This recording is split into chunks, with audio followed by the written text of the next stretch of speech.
Chocolate ಮಾಡಿದ್ರು, ಅಲ್ಲೇ save ಮಾಡಿದ್ರು, ಒಂಥರ ಕಿತ್ತೋರ್ ಮಾಡಿದ್ರು. ಇವ್ರು ಯಾರೇನೋ ತಿನ್ನಕ್ಕಿಲ್ಲ, ಹಂಗ್ ಮಾಡೋದು.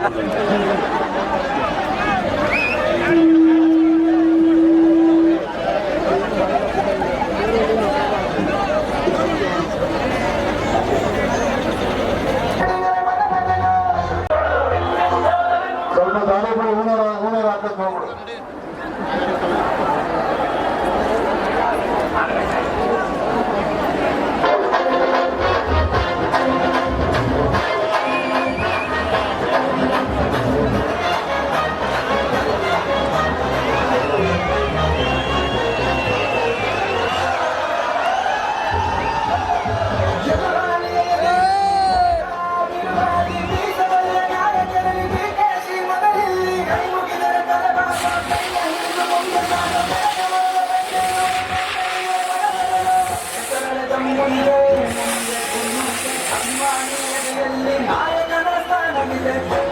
ನೋಡು ಇಲ್ಲಿ ನೋಡು ನೋಡು ನೋಡು ನೋಡು ಪದ ಪದ ಪದ ಪದ ಪದ ಪದ ನೋಡು ನೋಡು ಪದ ನೋಡು ನದೀರ ಎದುರಾಳಿಯ ಎದೆಯಲ್ಲಿ ಭಯದ ಬಿರುಗಾಳಿ ಬೀಸ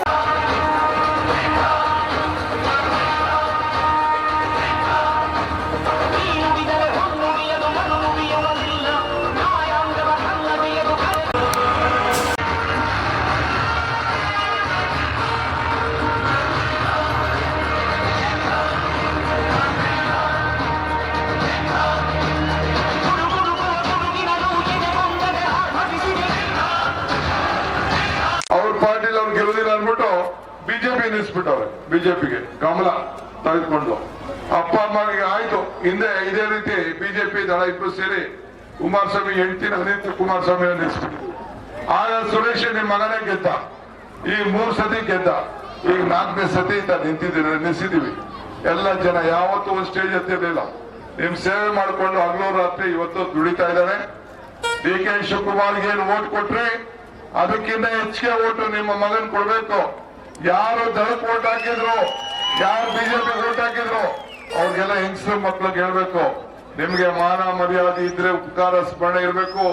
ಉಪ್ಪು ತಿಂದವನು, ಯಾರು ಸೇವೆ ಮಾಡಿಸ್ಕೊಂಡವನು, ನೀವು ಸಹಾಯ ಮಾಡ್ಬೇಕು ಅಂತ ಹೇಳಿ ಅವ್ರಿಗೆಲ್ಲ ನೀವು ಮಾಡ್ಬೇಕು. ಮಾಡ್ತೀರಾ ಇಲ್ಲ? ಅಲ್ಲ ಬಂದಿದ್ರು ಎಲ್ಲ ಮಾಡ್ತೀರಾ ಇಲ್ಲ? ಎಲ್ಲರಿಗೂ ದಳವ್ರಿಗೆಲ್ಲ ಓಟ್ ಹಾಕ್ತೀರಾ ಇಲ್ಲ? ಬಿಜೆಪಿ ಓಟ್ ಹಾಕ್ಸಿರ ಇಲ್ಲ? ಕಮಲ ಏನಾಯ್ತು? ಒಳಗೋಯ್ತು. ಕುಮಾರಸ್ವಾಮಿ ಬಾಮೈದಿನ ನಿಲ್ಲಿಸವ್ರೆ, ಮಂಡ್ಯದಲ್ಲೂ ಗೆಲ್ಲಲಿಲ್ಲ. ನಿಮ್ಮ ನೆಂಟರುಗಳು ಎಲ್ಲ ಎಲ್ಲೆಲ್ಲಿ ಹೊರಗಡೆ ಇದ್ದಾರೆ, ಎಲ್ಲರಿಗೂ ತಿಳಿಸ್ಬೇಕು. ನಿಮ್ಮ ಮಗನಿಗೆ ಆಶೀರ್ವಾದ ಮಾಡಿ ಅಂತ ಹೇಳ್ಬೇಕು.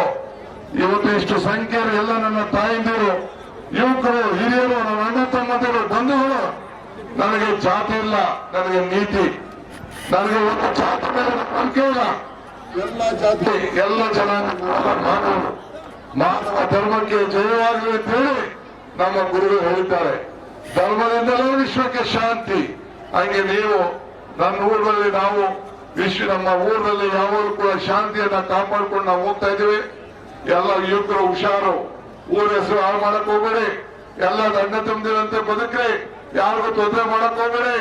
ಯಾಕನ್ನು ಒಂದು ಪಡೆ ಏನಿದ್ರು ನಿಮ್ಮ ಸೇವೆ ಈ ಜನರಿಗೋಸ್ಕರ ಇರಲಿ ಅಂತೇಳಿ ಎಲ್ಲ ನನ್ನ ಬಾಂಧವರಿಗೆ, ನನ್ನ ಗ್ರಾಮದ ಬಾಂಧವರಿಗೆ ಪ್ರಾರ್ಥನೆ ಮಾಡಿ, ಹಿಂದೆ ದೂರದಲ್ಲಿರುವಂತಹ ನಿಂತಿರುವಂತ ಎಲ್ಲರೂ ಕೂಡ ನಮಸ್ಕಾರ ಹೇಳಿ. ಎಲ್ಲ ದೊಡ್ಡ ಸಂಖ್ಯೆಯಲ್ಲಿ ತಾವೆಲ್ಲ ಅತಿ ಹೆಚ್ಚು ಮತದಿಂದ ನನಗೆ ಓಟ್ ಕೊಡೋದಕ್ಕಿಂತ ಜಾಸ್ತಿ ಮಾಡಿ ಓಟು DK ಸುರೇಶ್ ಅವರು ಕೊಡಿಸ್ಬೇಕು. ಇಷ್ಟು ಹೇಳಿ ತಮ್ಮೆಲ್ಲರೂ ಕೂಡ ಒಂದ್ಸಿ ನಾನು ಮಾತು ಮುಗಿಸ್ತೇನೆ. ಎಲ್ಲರಿಗೂ ನಮಸ್ಕಾರ, ನಮಸ್ಕಾರ, ನಮಸ್ಕಾರ, ನಮಸ್ಕಾರ, ನಮಸ್ಕಾರ.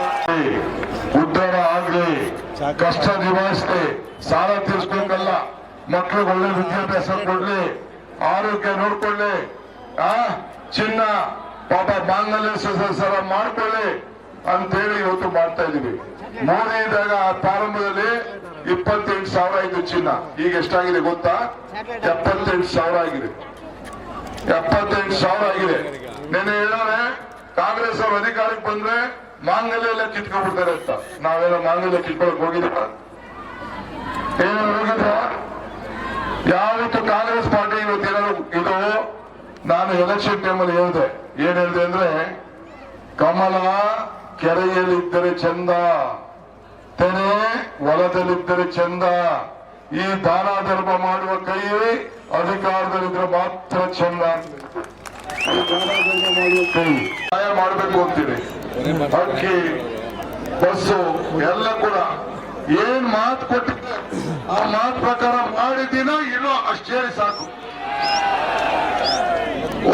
ನಿಮ್ಮ ಅಕೌಂಟ್ಗೆ ಜನಧನ್ ಅಕೌಂಟ್ ಕೊಡಿ, ಒಂದೊಂದು ಅಕೌಂಟ್ಗೆ 15 ಲಕ್ಷ ಕೊಡ್ತೀವಿ ಅಂತ ಹೇಳಿದ್ರೆ ಬಂತ? ಏನಾದ್ರು ಸಾಲ ಮನ್ನಾ ಆಯ್ತಾ? ನಿಮ್ಮ ಆದಾಯ ಡಬಲ್ ಆಯ್ತಾ?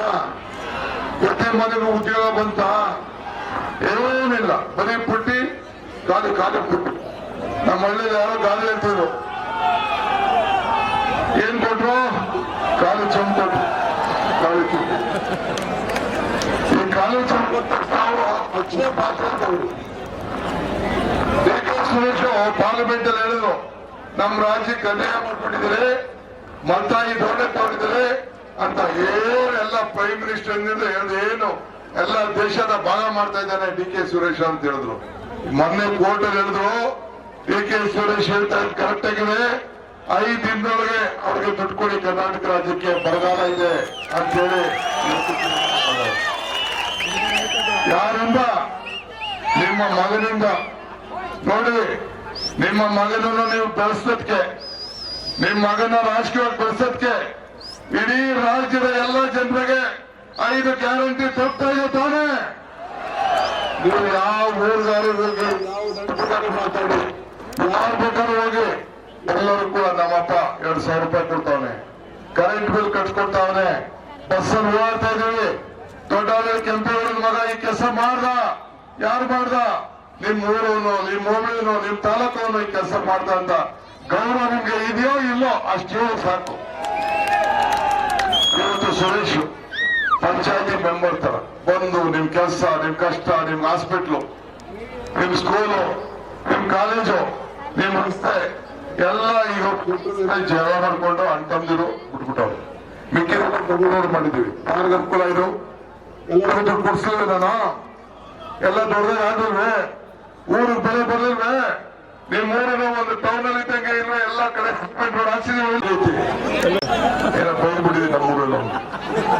ಏನ್ ಹಾಕ್ಬೇಕು ಹಾಳಾಗ್ಬಿಡಿ. ಅವ್ನು ಏನ್ ಮಾಡಿದ್ರು ಮಾಡಕ್ಕಲ್ಲ. ನೀವೆಲ್ಲ ಅದನ್ನ ಡಿಲೀಟ್ ಮಾಡಿ. ಕೂಡ ಜಾಸ್ತಿ ಆಗ್ತಾ ಇದೆ ಅಂತ ಹೇಳಿ ನಾನು ಇವತ್ತು ಬೆಲೆ ಏರಿಕೆಯನ್ನ ನಿಯಂತ್ರಣ ಮಾಡಬೇಕು, ಏನಾದ್ರು ಒಂದು ಕಾರ್ಯಕ್ರಮ ಮಾಡಬೇಕು ಅಂತ ಹೇಳಿ ತೀರ್ಮಾನವನ್ನು ಮಾಡಿತು. 5 ಕೆಜಿ ಅಕ್ಕಿ ಕೊಡ್ತಾ ಇದ್ದ 10 ಕೆಜಿ ಅಕ್ಕಿ ಕೊಡ್ಬೇಕು ಅಂತ ತೀರ್ಮಾನ ಮಾಡಿತು. ಆದ್ರೆ ಕೇಂದ್ರ ಸರ್ಕಾರ 5 ಕೆಜಿ ಅಕ್ಕಿನ ನಾವು ಕಾಸು ಕೊಟ್ಟು ಕೂಡ ಕೊಡ್ಲಿಲ್ಲ. ಅದಕ್ಕೆ ನೇರವಾಗಿ ಅಕೌಂಟ್ಗೆ ದುಡ್ಡು ಬರೋ ರೀತಿಯಲ್ಲಿ ಮಾಡಿದ್ರು. ಇವತ್ತು ಮೊದಲನೇ ಕಾರ್ಯಕ್ರಮ ನಾವು ಕೊಟ್ಟದ್ದು ನಿಮ್ಮ ಗೃಹ ಜ್ಯೋತಿ. ನಿಮ್ಮ ಮನೆಯಲ್ಲಿ ಯಾರು ಕೂಡ 200 ಯೂನಿಟ್ ವರೆಗೂ ಯಾರು ಉಪಯೋಗಿಸ್ತಾ ಇದ್ದಾರೆ, ಅವ್ರು ಯಾರು ಕೂಡ 1 ರೂಪಾಯಿ ಕರೆಂಟ್ ಬಿಲ್ ಕಟ್ಟೋದಿಲ್ಲ. ಆ ರೀತಿ ಕಾರ್ಯಕ್ರಮವನ್ನ ನಿಮ್ಮ ಮಗ ಇಡೀ ರಾಜ್ಯಕ್ಕೆ ಕೊಟ್ಟಿದ್ದಾರೆ ಅನ್ನೋದನ್ನು ನೀವು ಬಹಳ ಸಂತೋಷವನ್ನ ಈ ಸಂದರ್ಭದಲ್ಲಿ ತಾವು ಕೊಡಬೇಕು. ನನ್ನ ಮಗ ಸುರೇಶ್ ಅಂತೇಳಿ ಪಾರ್ಲಿಮೆಂಟ್ ಮತ್ತು ವಿಧಾನಸೌಧದಲ್ಲಿ ನಿಮ್ಮೂರಿನ ಮಗ ದಿನ ಹೆಸರು ಪೇಪರ್ ಅಲ್ಲಿ, ಟಿವಿಲಿ ನೋಡಿ, ನಮ್ಮ ಹೋರಾಟವನ್ನ ನೋಡಿ ವಿರೋಧ ಪಾರ್ಟಿ ಅವರು ಟೀಕೆ ಮಾಡ್ತಾ ಇರೋದು, ಕೆಲವರು ಪ್ರಶಂಸೆ ಮಾಡ್ತಾ ಇರೋದು ಕೂಡ ತಾವೆಲ್ಲ ನೋಡಿದ್ದೀರಿ. ನೀವು ನನಗೆ ಶಕ್ತಿ ಕೊಟ್ರಿ. 136 ಸೀಟ್ ಗೆದ್ದು ಕಾಂಗ್ರೆಸ್ ಸರ್ಕಾರ ಈ ರಾಜ್ಯದಲ್ಲಿ ಅಧಿಕಾರಕ್ಕೆ ಬಂದು ನನ್ನನ್ನ ಮುಖ್ಯಮಂತ್ರಿ ಆಗ್ತೇವೆ ಅಂತ ಹೇಳಿ ನಂಬಿಕೆ ಇಟ್ಕೊಂಡಿದ್ರಿ. ಆದ್ರೆ ಉಪಮುಖ್ಯಮಂತ್ರಿ ಆಗಿ ಕಾಂಗ್ರೆಸ್ ಪಕ್ಷ ಮಾಡಿದೆ. ನಾನು ಬೇರೆ ವಿಚಾರ ಏನಾದ್ರು ಚರ್ಚೆ ಮಾಡಕ್ ಹೋಗುದಿಲ್ಲ. ಆದ್ರೆ ನೀವು ಯಾರು ಹತಾಶ ಆಗ್ಬೇಕಾದಂತ ಪರಿಸ್ಥಿತಿ ಇಲ್ಲ. ಇವತ್ತು ಮುಂದಕ್ಕೆ ಕಾಂಗ್ರೆಸ್ ಪಕ್ಷ ಯಾವಾಗ ಏನ್ ತೀರ್ಮಾನ ಮಾಡಬೇಕು ಆ ತೀರ್ಮಾನವನ್ನ ಮಾಡ್ತದೆ. ನಾನು ಒಂದು ಹೇಳಿಕೆ ನಾನು ಬಯಸ್ತಾ ಇದ್ದೇನೆ. ನಿಮ್ಮ ಮಗನ ಸಾಕಿದಿರಿ, ನಿಮ್ಮ ಮಗನ ಬೆಳೆಸಿದಿರಿ, ನಿಮ್ಮ ತಮ್ಮನ ಬೆಳೆಸಿದಿರಿ, ನಿಮ್ಮ ಅಣ್ಣನ ಬೆಳೆಸಿದಿರಿ. ನೀವು ಯಾವತ್ತೂ ಕೂಡ ಚ್ಯುತಿ ಬರೋ ರೀತಿಯಲ್ಲಿ, ನಿಮ್ಮ ಹೆಸರಿಗೆ ಕಳಂಕ ಬರೋ ರೀತಿಯಲ್ಲಿ ನಾನು ಆಗ್ಲಿ DK ಸುರೇಶ್ ಆಗ್ಲಿ ನಡ್ಕೊಂಡಿಲ್ಲ ಅನ್ನೋ ಮಾತನ್ನ ಈ ಸಂದರ್ಭದಲ್ಲಿ ಹೇಳಲಿಕ್ಕೆ ನಾನು ಬಯಸ್ತಾ ಇದ್ದೇನೆ.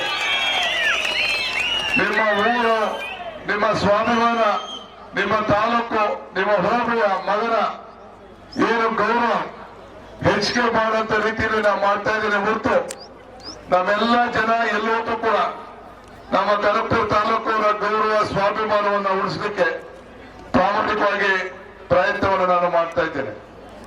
ಈ ವರ್ಷ ಅಧಿಕಾರಕ್ಕೆ ಬಂದಾಗ ನಾನು ಅಧಿಕಾರ ಬರೋಕ್ಕಿಂತ ಮುಂಚಿತವಾಗಿ ಜನರಿಗೆ ನಾನು ಹೇಳಿದ್ದೆ 5 ಗ್ಯಾರಂಟಿಗಳನ್ನು ನಿಮಗೆ ಕೊಡ್ತಾ ಇದ್ದೀನಿ ಅಂತೇಳಿ.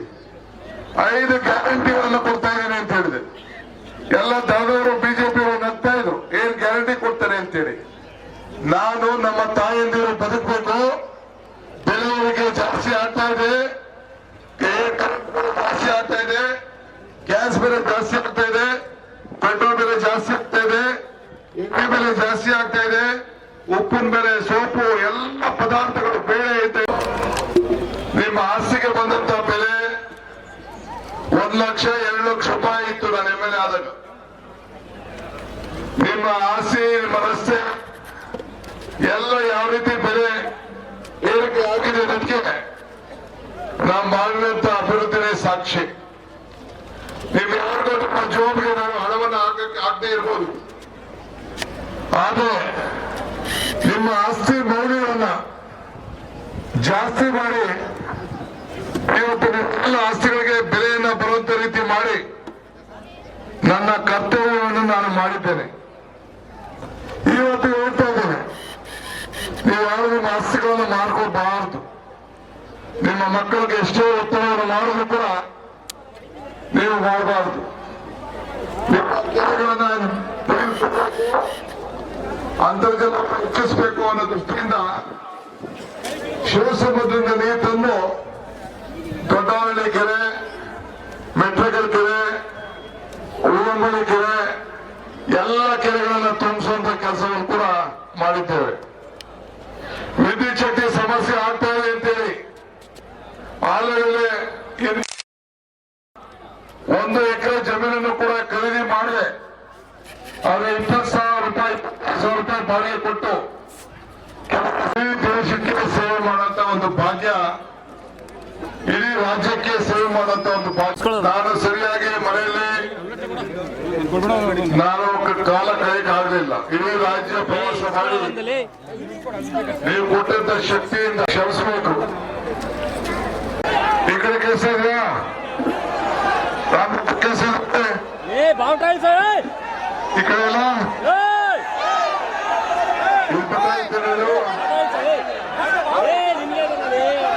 ಎಲ್ಲ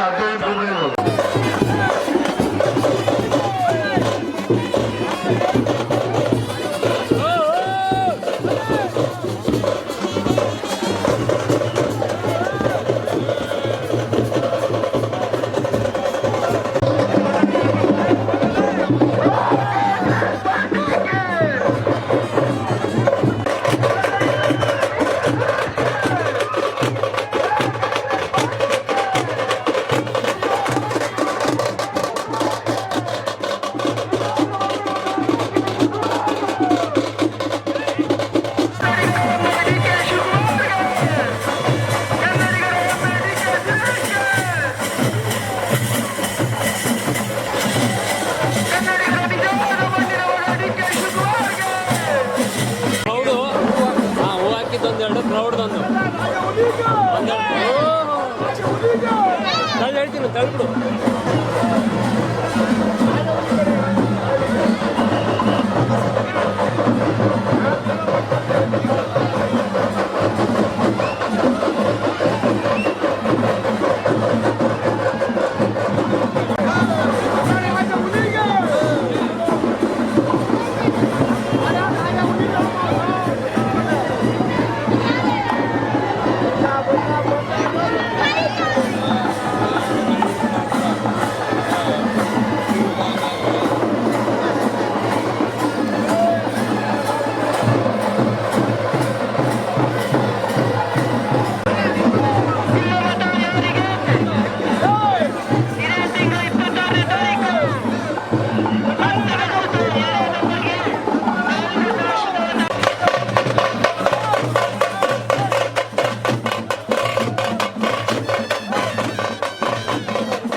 ಎಲ್ಲ ಮಜ್ಜಿಗೆ ಕೊಡೋದೆಲ್ಲ ಸ್ಟಾಪ್ ಮಾಡಿ. ಇನ್ನೇನು 2 ನಿಮಿಷದಲ್ಲಿ ಬರ್ತಾವ್ರೆ. ದಯವಿಟ್ಟು ಸ್ಟಾಪ್ ಮಾಡಿ, ಮಜ್ಜಿಗೆ ಕೊಡೋದೆಲ್ಲ ಸ್ಟಾಪ್ ಮಾಡಿ. ಬಂದೋದ ನಂತರ ಕೊಡೋರಂತೆ. ದಯವಿಟ್ಟು ಮಜ್ಜಿಗೆ ಎಲ್ಲ ಏನಿದ್ರು ಸ್ಟಾಪ್ ಮಾಡಿ. ಇನ್ನೇನು ಕೆಲವೇ ನಿಮಿಷಗಳಲ್ಲಿ ಆಗಮಿಸ್ತಾ ಇದ್ದಾರೆ.